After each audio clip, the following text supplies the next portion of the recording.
las generaciones más jóvenes hacen una transferencia inversa educativa a las generaciones más altas. Entonces la definición de Durkheim está vencida. Pero además, en esa transmisión que dice Durkheim, básicamente el componente protagonista es lo racional, lo científico, que es lo positivista, ¿no? Pero claro, esta tendencia está más vinculada a la línea de la pedagogía activa en su momento, ¿sí? Y que hoy están reflotando los sociólogos de la educación, habla de cómo las emociones se involucran en el ámbito escolar y cómo la escuela, a partir de las distintas actividades que realiza, puede, con la contemplación de las emociones, reivindicar algunas desigualdades que existen en el mundo externo de la escuela, ¿no? Pensemos en, por ejemplo, sectores desfavorecidos que vienen desde múltiples desigualdades, que además vienen desde distintas biografías, no solamente escolares, sino afectivas, emocionales. Violencias, distintas formas de haber sido apreciado, querido, amado, si ustedes quieren, cuidado y demás. ¿Sí? Eso no puede quedar afuera de la escuela, eso forma parte de este niño y esta niña que llegan a la escuela, este adolescente que llega a la escuela. ¿Sí? Bueno, la pedagogía de las emociones dice, si el espacio escolar, con lo que hace, contempla las emociones, una evaluación, cómo se devuelve la evaluación, cómo se enseña, las formas de trato dentro de la escuela, la importancia que se le da a los estudiantes en el espacio escolar, ¿sí? Y todo esto, digo, y más, que impacta en las emociones principalmente, es una forma de poder reivindicar esas desigualdades que los alumnos tienen en sus ámbitos privados, familiares y demás. ¿Sí? Hasta hace muy poco, esa propuesta de la pedagogía de las emociones no tenía ningún lugar en la escuela, porque la escuela era positivista, entonces las emociones no tenían espacio en la escuela. En todo caso, te jugaban en contra, ¿no? Decir, bueno, te pusiste nerviosa, lo siento, vos tenés que dar el examen.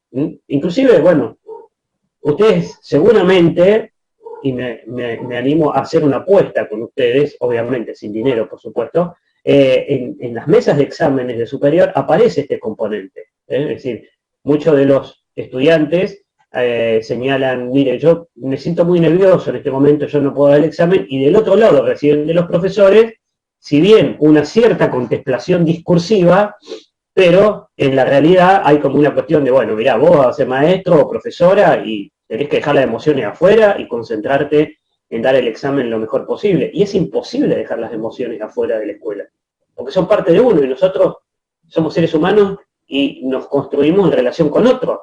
Si no seríamos otra cosa, más tirando los robots, las máquinas, alguna de esas cosas. Bien, van comprendiendo cómo es la trama esta de los engranajes de las pedagogías, ¿sí? Sí, profe.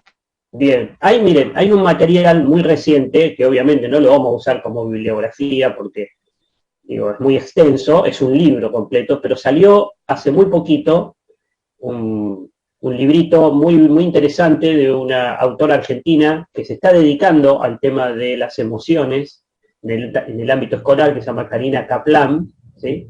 Que relaciona la cuestión de la violencia en la escuela con las emociones. ¿Sí? Con las emociones. Muy interesante porque siempre la explicación de la violencia en la escuela tenía, digamos, explicaciones sociológicas, ¿no? O psicológicas, ¿no? El chico pega porque en la casa le pegan, el chico es así porque anda vinculándose con amiguitos de rara procedencia, o el chico tiene problemas psicológicos, por eso hace lo que hace, y la autora ahora incorpora una variable interesante que es el tema de las emociones, ¿no? Dice, bueno, ¿qué lugar le hacemos a las emociones en el ámbito escolar y cómo las emociones pueden ser un elemento que compense y hasta en cierto momento cambie las desigualdades, ¿sí? O los ninguneos, por así decirlo, que traen los niños, las niñas y los jóvenes de sus ámbitos privados familiares. Sí, Bárbara. Urquiza nos mandó a mi grupo que nos tocó lo de la inclusión y hay un material de Papadopoulos, que Sí. habla de eso, de que una maestra viene un chico de otro colegio y el chico tiene problemas de conducta, así que se porta mal, que le echaron de un colegio, que le reducían la jornada, como que no se podía adaptar y todo. ¿Y qué hizo esta maestra? Buscó la manera de atraerlo, de que esa mala conducta o desborde de energía lo utilice para otra cosa. Entonces le daba trabajos especiales, por ejemplo, que traiga cartones y cosas de su casa y que inventara una bomba nuclear, decía, por ejemplo, ¿viste? Y así de a poco fue llevándolo a que pueda trabajar en equipo. ¿Y qué pasaba? Este nene preguntaba, ¿quién es el grande? ¿Quién es el que manda? Y si yo quiero pegarle a todos, ¿puedo pegarles? Y bueno, ¿y qué pasó? La escuela, en vez de excluirlo, ¿qué hizo? Buscó la manera de incluirlo. Claro. Entonces, también me parece que es justo más o menos como lo que usted estaba diciendo recién. Sí, igual, Bárbara, te digo que es todo un problema dentro de las escuelas primarias y secundarias, donde básicamente esta propuesta pedagógica ya tienen teorizaciones, porque vos tenés que estar con otros compañeros a los cuales este tipo de contemplaciones emocionales no les interesa, ¿no? Es decir, le aplican el positivismo, el cientificismo, y dicen, bueno, no, este pibe es parapsicólogo, o la madre de este chico es parapsicólogo, acá no le resolvemos la vida psicológica a nadie, bueno, y empiezan a emplear estrategias expulsivas dentro del ámbito escolar, ¿no? No le vamos a resolver la vida a nadie expulsándolo porque se va a ir a otra escuela donde se va a encontrar con una línea igual y va a terminar en otra escuela y así sucesivamente hasta que va a desertar del sistema educativo. Y el tema no pasa por la inteligencia, sino pasa por las emociones, ¿sí? Y ahí es donde este componente es donde teoriza en torno de darle importancia a la cuestión afectiva emocional en el ámbito escolar como una variable salvífica, podríamos decir, con respecto a estos chicos que desde la mirada cientificista son condenados a tratamientos sin sentido o directamente a la deserción de la escuela. Pensemos en el caso de... ¿Sí? Sí, perdón, decía que también en vez de reducirle horario, ¿por qué no sería al revés? En vez de darle, en vez de una jornada de 2 horas, ¿por qué no se le da 5 horas en vez de 4? Claro. Bueno, sí, o también, digamos, ¿por qué estar siempre adentro de un aula casi, digamos, con características de hacinamiento, ¿sí?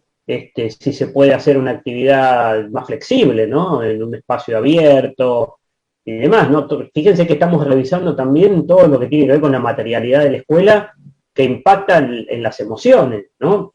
No sé, miren, ejemplo, ¿no? La profesora da una actividad para hacer en la casa y los chicos no saben hacer esa actividad. ¿Por qué? ¿Por qué motivo? Porque no ha sido explicada en el aula, porque o se explicó, no se entendió, porque también la masividad trae dificultades en torno de no poder escuchar lo que dice la profesora y demás. Bueno, se lleva la tarea a la casa, pero hay que devolverla dentro de 2 días.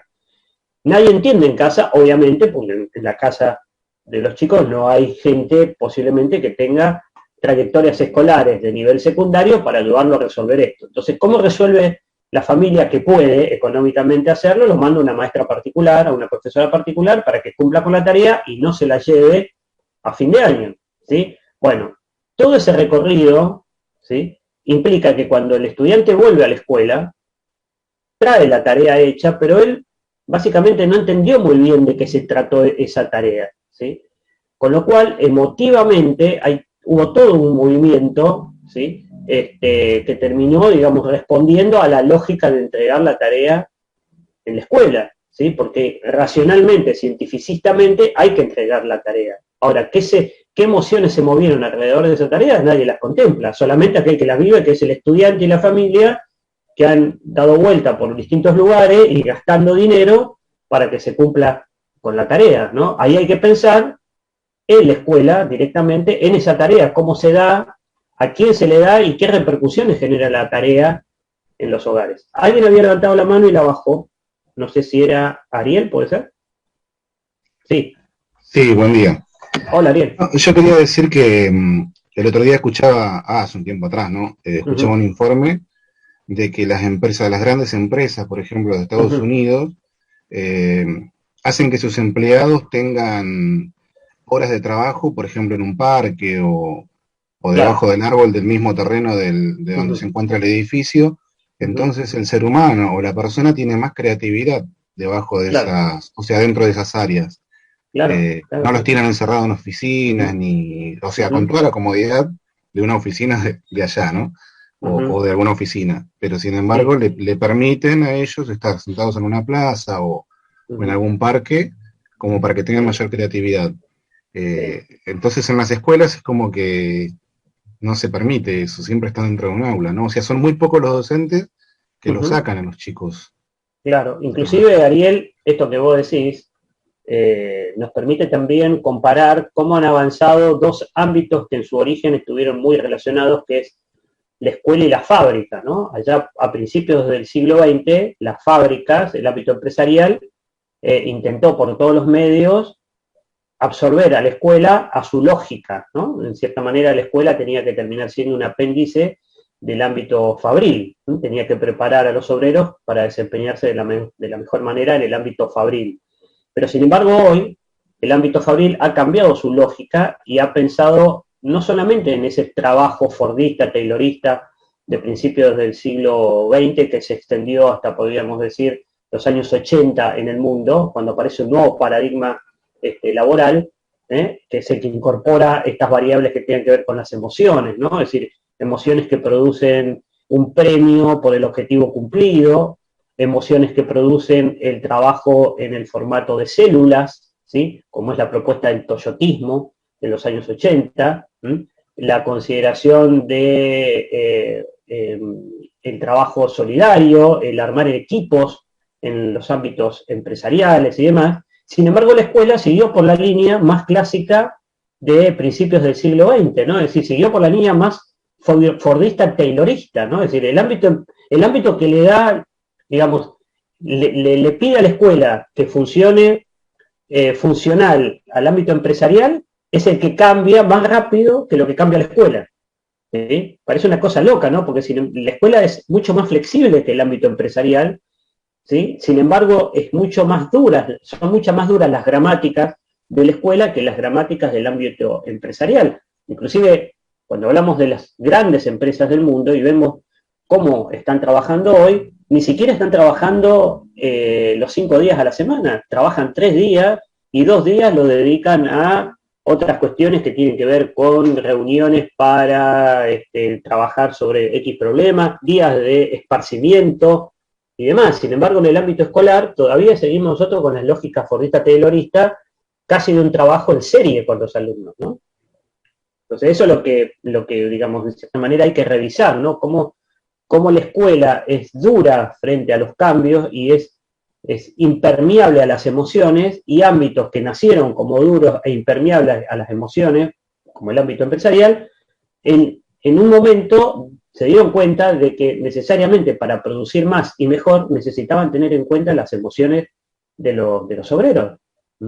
Y las incorporaron, ¿sí? Hasta el producto final tiene un impacto en lo emotivo. Fíjate las ventas que hay de los automóviles, ya no se hacen más las publicidades como se hacían en los años 60, 70 y hasta inclusive muchos en el año 80, pensando en el auto, en la dureza del auto, en el desempeño del auto. Ahora las imágenes tienen que ver más con qué sensación produce ese auto en la persona que lo maneja. Con el confort, ¿no? Claro, es decir, vos ves un auto y lo que menos ves del auto es el auto. Es curioso, ¿no? Gracioso. Dice, ¿qué me quiere vender? ¿A la persona o al auto? No, lo que te está vendiendo es qué te produce a vos ese auto cuando lo comprás. ¿Sí? Mientras que la escuela, cuando se vende, no se vende desde esa línea. No te dice, ¿qué es lo que te produce a vos venir a esta escuela?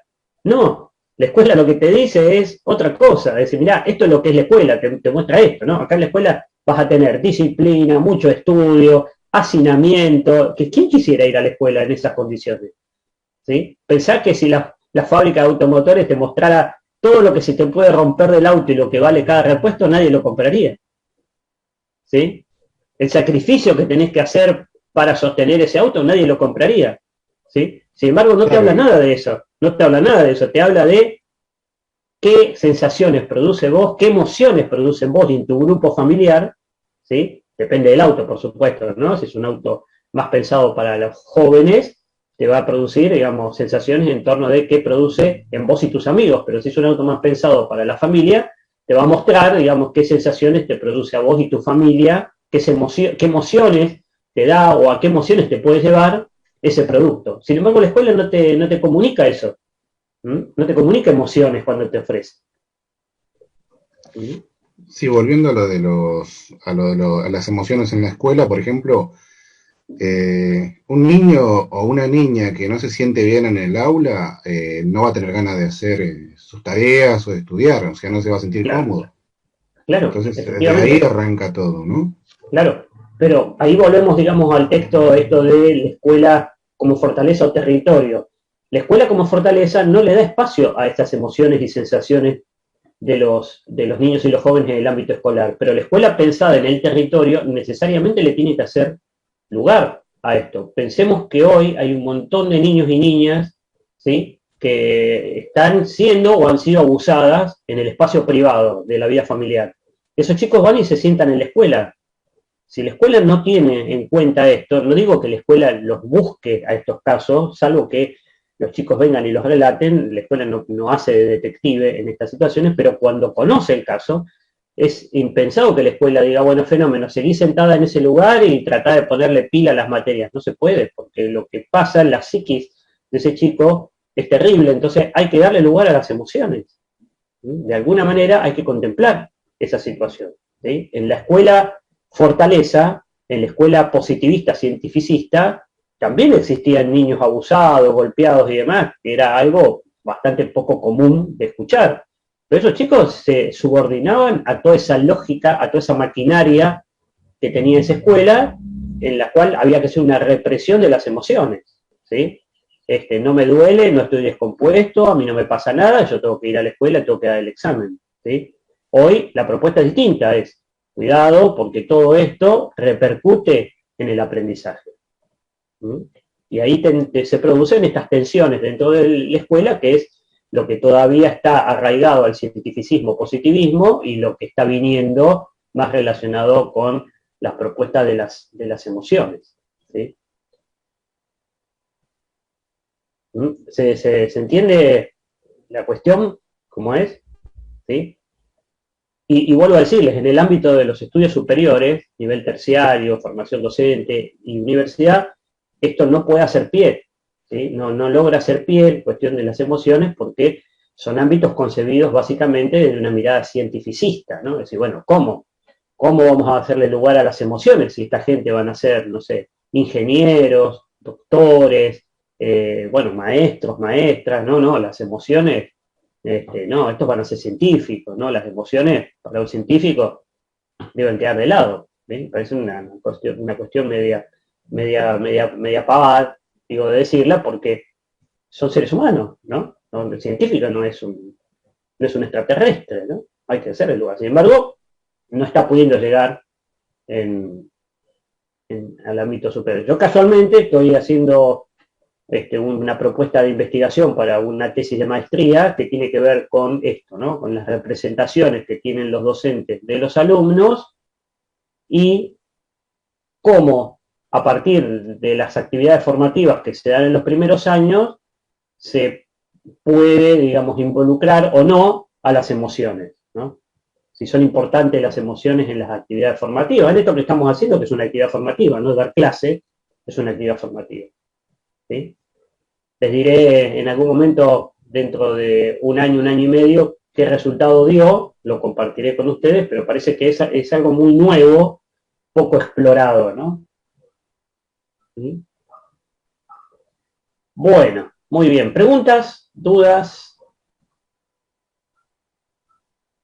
¿No? ¿Venimos bien hasta acá?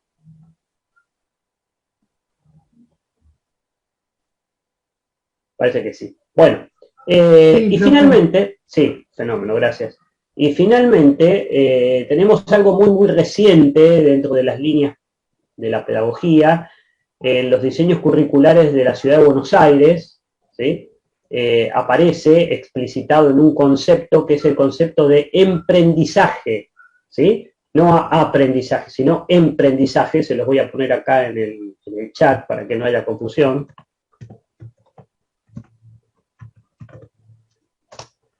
Ahí está, emprendizaje, donde vincula dos líneas, ¿no? Una es el emprendedorismo y el otro es, obviamente, el aprendizaje. ¿Sí? Toda esta línea del empowerment o el emprendedorismo, ¿sí? Es una línea que viene de estas nuevas tendencias del ámbito empresarial, que hablábamos recién, en el cual el centro vuelve a estar puesto en la persona. Ahora, digamos, el aprender y el cómo se aprende depende directamente de la persona. ¿Sí? Hay como una autorresponsabilidad sobre los actos. ¿Sí? Por eso habla del emprendizaje, ¿no? Es uno mismo el que es protagonista del aprendizaje.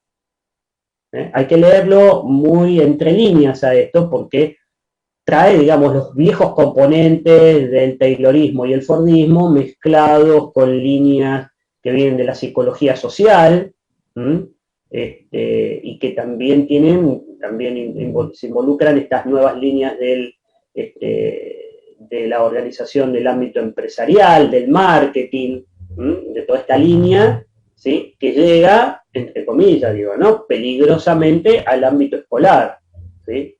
Digo, ojo que el ámbito escolar tiene sus propias dinámicas, sus propios sentidos y demás, y hay que tener mucha precaución con este concepto de emprendizaje, ¿sí? Y con esto de hacer a las personas responsables de sus actos.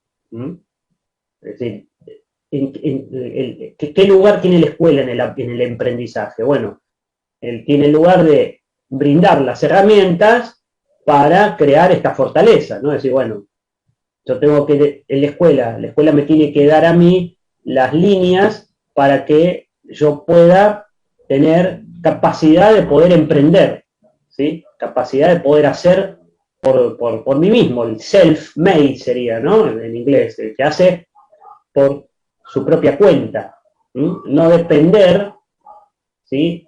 De algo o alguien, sino que yo soy el motor de mis propias decisiones, yo emprendo, ¿sí? Yo me pongo en línea no espero, no soy pasivo, ¿sí? A esto me refiero. Y en esa misma línea aparecen las neurociencias, ¿sí? También como solidarias de este concepto de emprendizaje, que hay que tener mucho cuidado también con las neurociencias, porque ahora hay toda una moda con las neurociencias desde hace unos 10 años atrás. Este sujeto que anda dando vuelta, que es Manes, que es uno de los impulsores de esto de las neurociencias, hay que tener cuidado porque el cerebro no está en las mismas condiciones en todas las clases sociales, ¿sí? No le pongamos tantas fichas al cerebro porque los cerebros se construyen si están alimentados, ¿eh? Entonces nosotros sabemos que hay gran parte de nuestra sociedad que la está pasando muy mal y que esos cerebros han sido alimentados de manera distinta. Entonces no podemos hablar de poner como centro al cerebro cuando reconocemos que hay cerebros y cerebros, ¿sí? No pasa por la cuestión de las neurociencias, el aprendizaje. En todo caso, habría que pensar cómo piensan las neurociencias que aprenden los que tienen dificultades y que están en sectores socioeconómicos desfavorecidos. Tiene más, digamos, características de ser una línea científica elitista, la de las neurociencias, que una línea científica progresista, ¿no? Porque claro, cuando hablamos de darle lugar o darle importancia a las operaciones cerebrales, nos estamos refiriendo que le vamos a dar importancia a las operaciones cerebrales de determinado lugar de la sociedad que ha podido reunir por características culturales, alimenticias y demás, las condiciones para construir un cerebro determinado, mientras que la otra línea la dejamos, al menos desde esta línea científica, la dejamos medio acorralada a su propia suerte, ¿sí? Entonces, fíjense cómo van armándose cadenas de solidaridades dentro de las disciplinas y la ciencia con una misma finalidad, ¿no? Y finalmente, digo, retomando el texto de Pineau, ¿se acuerdan de lo de la pedagogía hegemónica? Para pensar si esta tendencia del emprendizaje se convierte en hegemónica o no, tenemos al neoliberalismo como tendencia económica, ¿sí? Así como teníamos el capitalismo en el pasado, hoy tenemos una línea nueva del capitalismo, que es la de los años 80 y que en nuestro país ha tomado algunos ribetes muy salvajes en los años 90 y que hoy tiene una vuelta, pero como un post-neoliberalismo, ¿no? En el mundo hoy están hablando de los post-neoliberalismos, que es cómo emparchar, ¿sí?, los agujeros que dejó el neoliberalismo de los 80, 90 en el mundo, ¿sí? La desocupación, la pobreza extrema y demás que produjo ese neoliberalismo de los 80. Hoy estamos en etapas post-neoliberales. En los países centrales del mundo están pensando en cómo reparar esas cuestiones que dejó el neoliberalismo y entonces están teorizando en ideas post-neoliberales, como por ejemplo darle lugar a las comunidades, la importancia de la comunidad, la importancia de hacer lecturas más grupales de un mismo grupo, ¿no? Tomemos el caso de los desocupados, ¿no? Cuando las políticas públicas hablan de los desocupados, dentro de la línea de las políticas públicas post-neoliberales, están hablando que los desocupados no son un grupo homogéneo. Dentro de los grupos de los ocupados hay que empezar a ver biografías de la ocupación y la desocupación. Hay algunas personas que han perdido el trabajo hace 5, otras hace 10, otras hace 15. Algunas tienen dentro de ese grupo biografías familiares distintas. Entonces van, digamos, proponiendo que hay que leer biografías de desocupación, por ejemplo, ¿no? O pensar en las comunidades, pensar en cómo se trabaja en comunidad, todo para ir emparchando estas políticas neoliberales de los años 80 y los años 90. Y ahí es donde entra la línea del emprendedorismo, ¿no? Es decir, pensar en el poder que tienen las comunidades, el poder que tienen las personas para salir de sus propias situaciones, ¿no? Y un poco el Estado se retira de esta idea tan posesiva de resolverle permanentemente el problema a la gente, ¿no? Ya la cuestión es, bueno, mira, el Estado no es el que te va a resolver a vos la cuestión, sino que ahora gran parte de esa situación tuya depende de vos. ¿Y cómo depende de vos? Bueno, de la capacidad de emprender que tengas. De ahí viene el emprendedorismo. Viene la resiliencia también, que ustedes habrán escuchado este concepto en torno de lo que le pasó a los judíos en los campos de concentración, ¿no? Fundamentalmente de ahí viene esta línea, la resiliencia, que es imponerse a las dificultades, o sea, hay que ser resiliente. Bueno, esta también es una línea solidaria con este concepto, con esta pedagogía del emprendedorismo. Van viendo cómo se van, por eso digo, hay que pensarlo en cadenas de disciplinas y teorías que se van asociando en torno de la pedagogía emprendedorista, ¿no? Ya tenemos las neurociencias, la resiliencia, las políticas post-neoliberales, la psicología social, que van en esta misma línea. Por eso cuando ustedes escuchen, fundamentalmente en la ciudad de Buenos Aires está este discurso muy presente, obviamente ustedes sabrán que hay toda una línea ideológica dentro de la gestión de gobierno de la ciudad de Buenos Aires, que nos tocó a nosotros también como gestión presidencial, muy emparentada con esta línea del emprendedorismo, el emprendizaje, las neurociencias y demás. Entonces uno ya puede vislumbrar hacia qué lado va a ir dirigiéndose la educación, concretamente en una gestión de gobierno con estas características. Bueno, la tiene la ciudad de Buenos Aires, pero en nuestro país, por ejemplo, cuando esta línea política tuvo la posibilidad de asumir la presidencia, ya habían empezado a incorporar en los diseños curriculares competencias, que es la otra de las denominaciones que aparecen muy solidarias con este concepto de pedagogía del emprendedorismo, ¿no? Las competencias. Entonces habían definido cierta cantidad y calidad de competencias que los estudiantes desde el nivel inicial hasta el nivel secundario tenían que poder lograr a medida que iban pasando por los tramos de la escolaridad. El concepto de competencias. Bueno, me quedan entonces algunas cuestiones para subirles al Classroom muy breves. Una es algo que tenga que ver con la pedagogía de las emociones, para que tengan una bibliografía breve y concreta para poder fijar la clase de hoy. Y lo otro tiene que ver con esto que hablábamos recién del emprendedorismo, también para que ustedes puedan tener alguna línea teórica escrita que les permita entender de qué se trata. Estos serían los dos últimos materiales que vamos a compartir, ¿sí? Para que ustedes puedan elegir de toda esta línea de trabajo. Obviamente ustedes tienen como piso lo que trabajamos acá y como techo todo lo otro que ustedes puedan averiguar de los distintos ámbitos que están a disposición de ustedes, virtuales y no virtuales, ¿no? Para armar una presentación no muy extensa, calculamos entre 10 y 15 minutos por grupo, máximo, ¿sí? Esa presentación ustedes pueden recurrir a distintos recursos, pueden pedir compartir pantalla, pueden partir de una foto, pueden partir de un texto que encuentren, de un relato. Eso lo dejo al criterio de ustedes para hacer esta presentación basada en, siempre, digamos, partiendo de la definición de pedagogía de Durkheim y relacionándola con las líneas pedagógicas que estuvimos viendo durante el año. Por eso es interesante que puedan partir de algún recurso que les permita entender el impacto de esa pedagogía, la interpretación que le pueden dar a esa experiencia desde la pedagogía que eligieron. ¿Sí? ¿Se logra entender la consigna?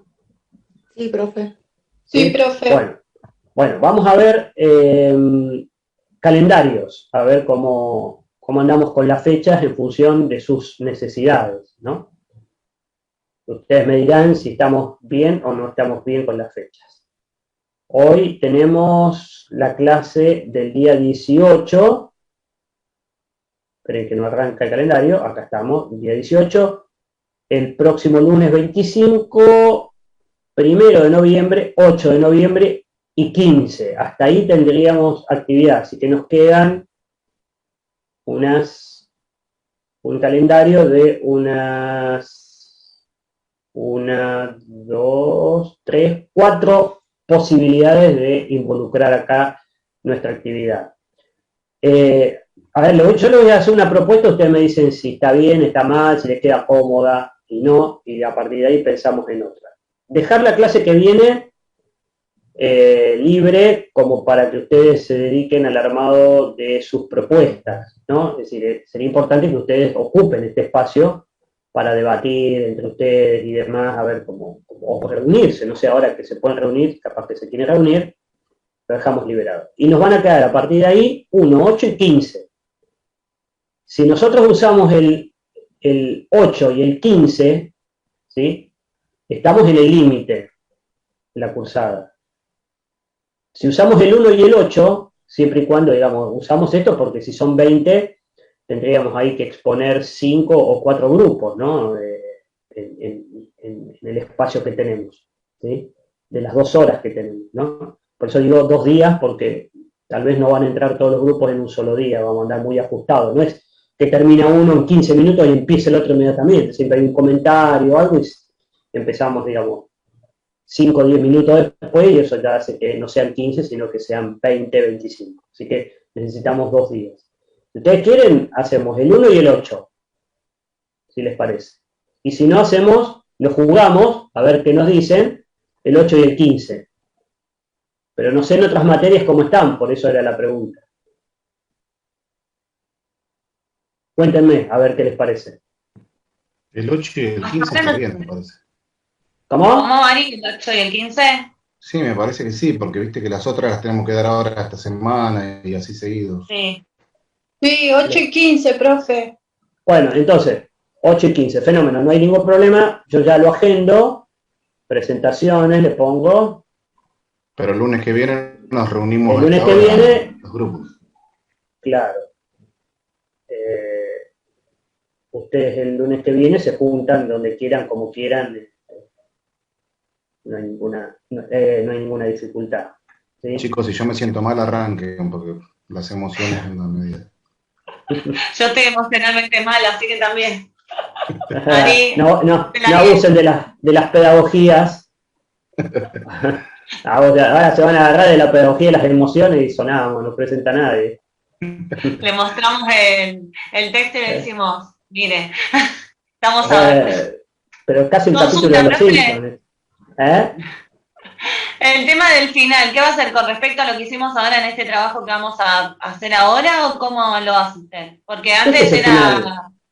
No hay final, Barbie, aprobamos No hay esto. Este es el final. Claro, si nosotros podemos sostener acá una integración de la materia, ¿qué necesidad tenemos de ir a una integración de la materia?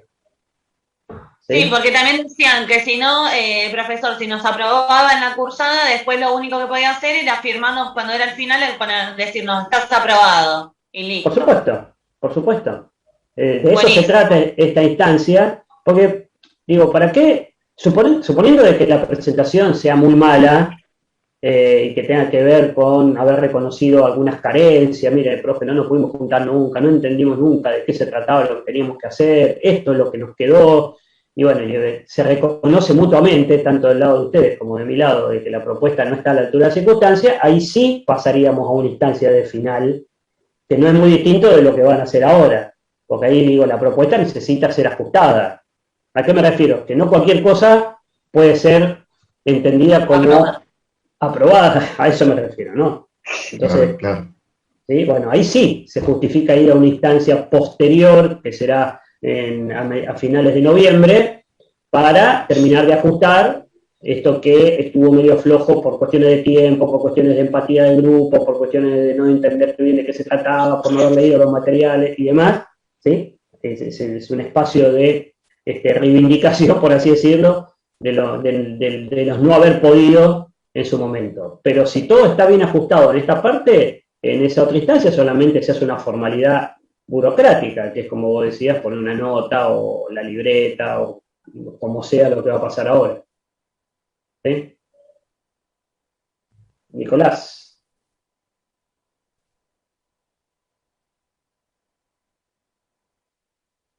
No, porque el formulario no es una evaluación, fue una apreciación de la lectura. No tiene características de parcial ni de evaluación, ¿sí? Solamente genera una tendencia, más en ustedes que en mí, de si leyeron, cómo lo leyeron, por eso viste, tu pregunta está en la línea de esto que veníamos diciendo recién, ¿cómo cuesta entender las lógicas de lo que hace la escuela, ¿no? Es decir, todo lo que la escuela les dice que lleva número para ustedes es igual a evaluación, ¿sí? Pero en este caso, esta propuesta que yo les hice no tenía esas características. Era, mirá, acá tenés esto, respondelo, y de la puntuación que te dé el formato, te permite a vos reflejar tu experiencia durante ese tramo del año. Pero para mí no hay ninguna calificación que incida en tu nota, ¿sí? Es una lógica, digamos, se cambió la lógica de las evaluaciones. En este caso, lo que va a terminar definiendo tu trayectoria durante este año es esta instancia que estamos conversando ahora. ¿Sí? Por ahora es el único profesor que está implementando o tratando de implementar las nuevas pedagogías de evaluación. ¿Cómo se llama la materia, Ariel? Se llama pedagogía. Si Claro. no lo pensamos nosotros, ¿quién lo va a pensar? ¿Sí? Es que hay toda una movida distinta, ¿viste? Ya no se puede más pensar en la vieja gramática escolar, en la vieja tendencia escolar, ¿viste? Los textos.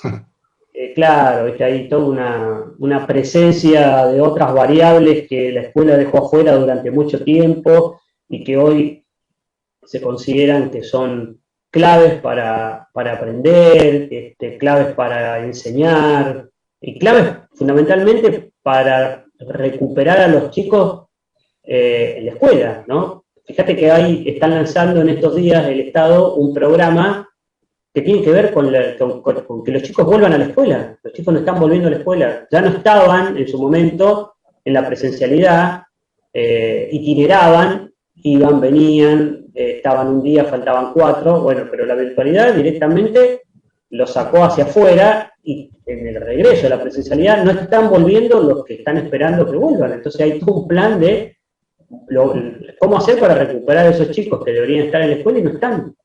¿Sí? Sí. Entonces, ahí la pregunta no es que los chicos no quieren volver a la escuela, ¿sí? ¿Qué les está ofreciendo la escuela para que vuelvan? ¿Sí? Y no precisamente pasa por el facilismo, pasa por pensar en cambiar el uso de los tiempos, el uso de los espacios, de hacer otro tipo de actividad mezclada con las actividades que considera la escuela que son necesarias, ¿sí? Es cambiar el formato totalmente, ¿sí? Para que vuelvan los chicos. Ya, te digo, mirá, en el año 2018 se hizo un trabajo interesante, propuesto por la Dirección General de Escuela, que era preguntar a los chicos con distintas actividades qué opinaban de las formas de enseñar, las formas de ser evaluados y demás, y te digo que los resultados eran desalentadores para el formato escolar, ¿no? Es decir, la mayoría de chicos se quejaban de las formas de enseñar, de las formas de evaluar, y proponían formas distintas, además, ¿no? Claro, cuando vos leías las propuestas, claro, pues yo decía, no, ni loco, yo le voy a dejar a ellos que hagan, o que quieran, ¿sí? Porque era perder el timón, ¿no? Bueno, me parece que hoy hay que ver cómo compartir ese timón, porque no está funcionando esto de llevar el timón uno solo, y de hecho hemos visto cómo llevarlo uno solo a veces estrelló el barco, ¿viste? Entonces, me parece que hoy es una etapa importante que, como yo les decía hace un tiempo también, de estas circunstancias, si nosotros podemos narrarlas para aprender, vamos a poder cambiar algunas cuestiones. Ahora, si tapamos todo esto y decimos que lo pudimos hacer y que no recuperamos para nada las malas experiencias que han pasado nuestros alumnos de la virtualidad, no vamos a poder aprender nunca, porque va a ser esto que generalmente hace la gente, que es tapar sus debilidades con discursos, con determinadas cuestiones, y eso que se tapa es casualmente el espacio para poder aprender, ¿no? Es decir, en este contexto no todo el mundo la pasó bien, no todo el mundo la pasó bien. Y entonces si nosotros podemos recuperar qué pasó en todo este contexto, no solamente en el ámbito escolar, sino qué le pasó a las familias, qué pasó con la salud y demás, y bueno, va a armar una cohesión como país que nos va a permitir, digamos, ser mucho más solidarios entre nosotros, ¿no?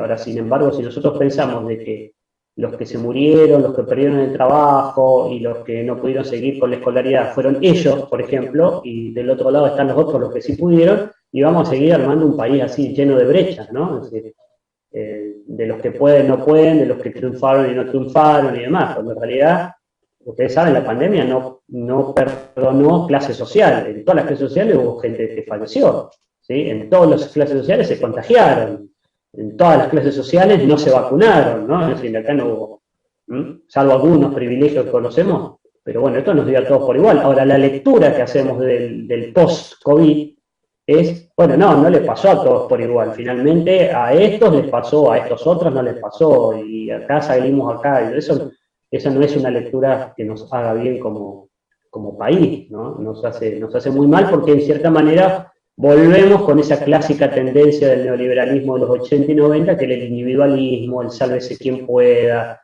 y demás, ¿no? Que es lo que las políticas post-neoliberales están intentando reparar ahora, ¿no? Por eso, vieron, recién hablábamos de esto de el grupo de los desocupados. Bueno, no es un grupo homogéneo. Dentro del grupo de los desocupados hay que ver edades de los desocupados, tiempo de la desocupación, experiencias laborales previas y que hoy no pueden brindarle un lugar en el ámbito laboral, ¿sí? Bueno, si nosotros leemos en esto de hacer una lectura biográfica de lo que pasó, o de las trayectorias, como se llama también en el ámbito escolar, de lo que pasó en el tiempo de COVID, y nos vamos a dar cuenta que no hay un grupo homogéneo de COVID, hay un grupo que tiene trayectorias distintas, pero que a todos les pasó algo dentro de ese grupo, ¿sí? El que no perdió el trabajo, perdió familiares, hay familias que se han perdido completas, ¿sí? Papá, mamá, abuelos, ¿sí? Es muy terrible. Hay escuelas que han podido sostener la virtualidad, otras que no lo pudieron sostener, otras a medias, ¿sí?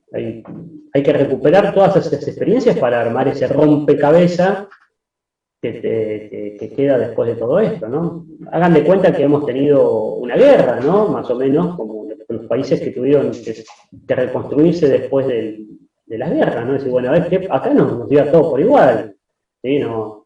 No hay ninguno que pueda decir a mí no se me cayó un ladrillo, ¿no? Como en la guerra, ¿no? Las bombas explotaban y explotaban para todos por igual.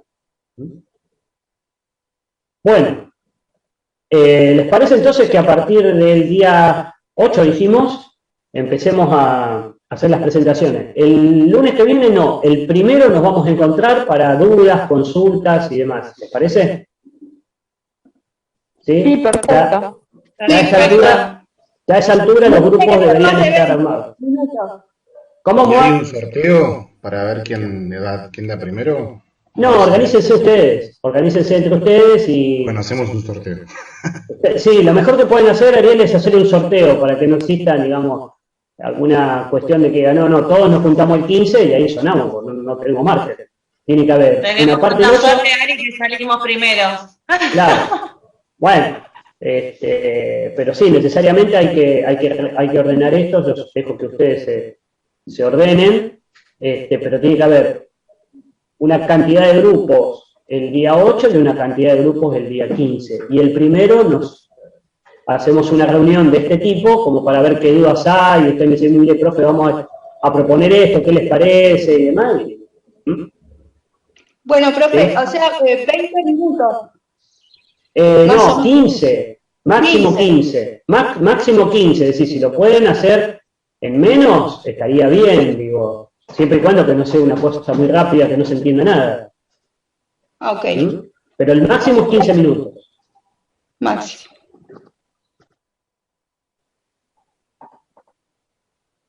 No, después. Sí, porque si no vamos a demorar mucho, yo tengo que hacer devoluciones puntuales, así que después yo voy, ¿sí? Les hago la devolución. No sería recomendable. Porque casualmente una de las necesidades es que ustedes hagan una presentación en equipo. ¿Sí?